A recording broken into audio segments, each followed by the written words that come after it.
नमस्कार दोस्तों, SP classes Hindi में आपका हार्दिक स्वागत है। अब हम आगामी आने वाले वीडियो में भाषा शिक्षण एवं हिंदी शिक्षण विधियों के बारे में पढ़ेंगे। आने वाली प्रतियोगी परीक्षा रीट के लिए खास कर ये होंगे। इसको पढ़ लेंगे आप, कंप्लीट शिक्षण विधियाँ हो जाएंगे आपके। तो चलिए स्टार्ट करते हैं। सबसे पहले आता है भाषा। देखो, एक बात बताऊं मैं आपको कि एक मनुष्य और पशु, इन दोनों में हम अंतर किस माध्यम से कर सकते हैं? क्योंकि हर चीज़ मनुष्य और पशुओं में समान पाई जाती है, केवल एक को छोड़ करके। तो वह क्या चीज़ है? तो मैं आपको बताऊं, वह चीज़ होती है भाषा। क्योंकि मनुष्य और पशु दोनों में अंतर करने वाली चीज़ होती है, वह है भाषा। मनुष्य भाषा का प्रयोग करता है, पशु भाषा नहीं होती है उनकी। तो भाषा के आधार पर इन दोनों में अंतर हो सकता है। भाषा जो शब्द बना है, भाष धातु से बना है, जिसका अर्थ होता है बोलना। भाषा शब्द भाष धातु से बना है, जिसका अर्थ होता है बोलना। परिभाषा देखो, उसके बारे में क्या समझेंगे हम कि भाषा किसे कहते हैं। तो भाषा क्या है? विचारों के आदान प्रदान का माध्यम क्या है? भाषा। विचारों के आदान प्रदान का माध्यम क्या है? भाषा। भाषा से संबंधित महत्वपूर्ण तथ्य पढ़ेंगे हम। देखो, पहला, भाषा एक परिवर्तनशील प्रक्रिया है। भाषा एक परिवर्तनशील प्रक्रिया है, ठीक है, क्योंकि भाषा में हमेशा समय के साथ साथ परिवर्तन होता रहता है। भाषा अनुकरण और सुनकर सीखी जाती है। किसी का अनुकरण करके और सुन करके सीखी जाती है। यह एक अर्जित संपत्ति है। जन्म लेने के पश्चात यह अर्जित की जाती है। जैसे वातावरण में, जिस भाषा के वातावरण में हम रहते हैं, वही भाषा हम सीखते हैं। परंपरागत होती है। भाषा परंपरागत होती है। भाषा कठिन से सरल की ओर अग्रसर होती है, क्योंकि भाषा को सबसे पहले हम जब सीखते हैं तो वह हमें कठिन लगने लगती है। जब सीख जाते हैं उसके बाद हम उसको सरलता से प्रयोग में लेते हैं। तो भाषा जो है वह कठिन से सरल की ओर अग्रसर होती है। अंतिम बिंदु है, यह एक परिवर्तनशील प्रक्रिया है जिसका मूल आधार क्या होता है? ध्वनि।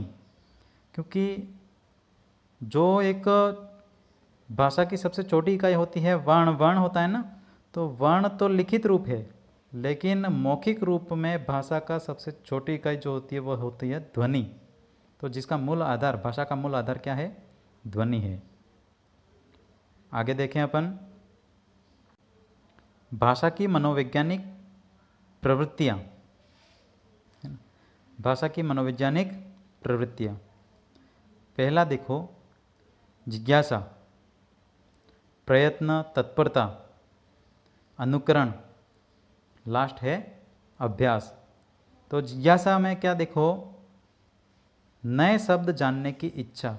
जिज्ञासा का मतलब होता है कुछ नया ज्ञान प्राप्त करने की हमारी जो इच्छा होती है, उसको कहते हैं जिज्ञासा। फिर है प्रयत्न, तत्परता, सीखने हेतु प्रयास, प्रयत्न। जब हम कुछ नई चीज़ को सीखने के लिए प्रयास करते हैं, प्रयत्न करते हैं, तो उसको प्रयत्न एवं तत्परता, यह दूसरी सीढ़ी। फिर तीसरा देखो, अनुकरण। इसके बारे में विशेष ध्यान रखना। अनुकरण, अधिक ज्ञान अनुकरण से प्राप्त होता है। सबसे महत्वपूर्ण देखो, भाषा की कौन सी मनोवैज्ञानिक प्रवृत्ति से हम अधिक ज्ञान प्राप्त करते हैं? तो अनुकरण, ठीक है। फिर अंतिम जो है वह प्रवृत्ति अभ्यास। भाषाई कौशलों में प्रवीणता हेतु अभ्यास की आवश्यकता होती है। जो भाषा के कौशल हैं उनमें सुदृढ़ता और उनमें स्थायीकरण हेतु हमें क्या करना होता है? बार बार अभ्यास करना होता है। किसी भी सीखी हुई चीज़ को हम बार बार अभ्यास करेंगे, उसकी पुनरावृत्ति करेंगे, तो वह जो ज्ञान है वह हमारे स्थायी हो जाएगा, ठीक है। तो भाषा की मनोवैज्ञानिक प्रवृत्तियाँ कौन कौन सी हैं? जिज्ञासा, प्रयत्न एवं तत्परता, अनुकरण और लास्ट है अभ्यास।